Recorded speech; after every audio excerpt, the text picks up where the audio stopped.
যাক class 10 chapter 15 12 দাগের short question বলছে পাশের চিত্রে বৃত্তের কেন্দ্র হচ্ছে ও, বি ও এ হচ্ছে বৃত্তের ব্যাস। বৃত্তের পি বিন্দুতে অঙ্কিত স্পর্শক বর্ধিত বি এ কে টি বিন্দুতে ছেদ করে। পি বি ও কোণ 30 ডিগ্রি হলে পি টি এ কোণের মান কত? আচ্ছা, এখানে কি দেওয়া আছে? পি বিন্দুতে অঙ্কিত স্পর্শক বর্ধিত বি এ কে টি বিন্দুতে ছেদ করে, মানে টি বিন্দুতে টিপি স্পর্শক বর্ধিত বি এ কে টি বিন্দুতে ছেদ করে। আচ্ছা, পি বি ও কোণ 30 ডিগ্রি, এই কোণের মান দেওয়া আছে 30 ডিগ্রি।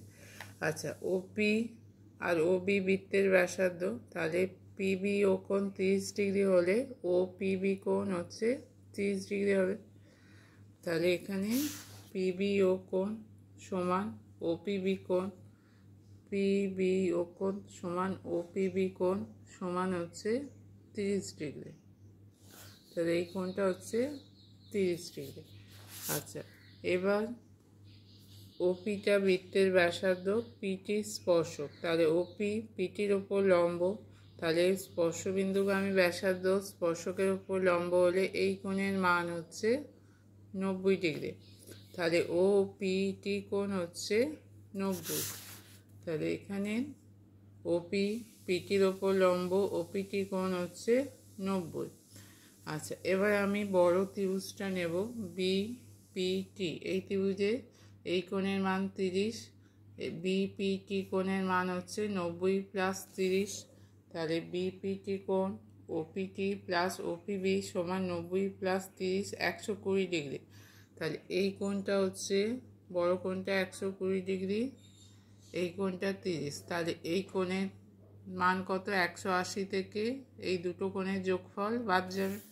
তাহলে বিটিপি বা পিটিএ পিটি এ কোণ সমান হচ্ছে 180 মাইনাস বিপিটি মাইনাস হচ্ছে টিবিপি। তাহলে 180 মাইনাস 30 মাইনাস 120 সমান হচ্ছে 180 ডিগ্রি। 30 120 যোগ করলে 150 সমান 180 ডিগ্রি মাইনাস 150 ডিগ্রি সমান হচ্ছে 30 ডিগ্রি।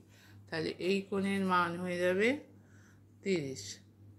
তাহলে বড় ত্রিভুজ বিপিটি ত্রিভুজ, এই কোণ 120, এইটা 30, 180 থেকে 120 আর 30 যোগ করে বাদ দিলে হবে 30 ডিগ্রি। তাহলে এই কোণের মান চেয়েছে, তাহলে পিটি এ কোণ সমান হচ্ছে 30 ডিগ্রি।